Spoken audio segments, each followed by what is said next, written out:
So a few days ago, I got a question from someone named Max, and I'll read you this DM. I saw your video on the Matriarch guitar, and I wanted to say, it's one of the most beautiful stories in guitars I've ever seen. I wanted to ask you, as a craftsman, do you think the Matriarch is your masterpiece? If so, how do you find the strength and passion to keep building guitars knowing it won't be your best? And if the Matriarch is not your masterpiece, how do you plan to top something so important?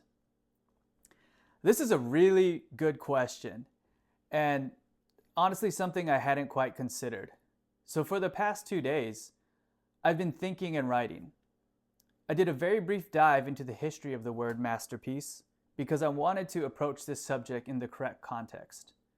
To my understanding, a masterpiece was a work that you presented to a guild as an apprentice or journeyman in your field that would raise your rank to that of a master. But in modern contexts, it's more commonly used to describe an artist's greatest, most widely acclaimed work, one that many people connect with and is generally considered to be the defining work of that artist's career. Judging by the way that Max framed the question, I'm going to answer using the modern context of the word. Once you create a masterpiece, what's left? This question can literally be career-ending, and we've seen this time and time again. Take a one-hit wonder.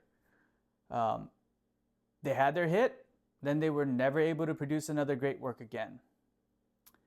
When I set out to build the Matriarch, I did have some inkling that it would reach a larger audience than normal, but I had no idea how large. My intention was never to build a masterpiece.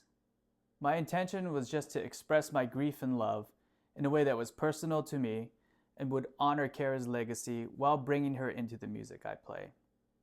And I achieved that. I also felt like I could not move forward in guitar building without grieving through the art first.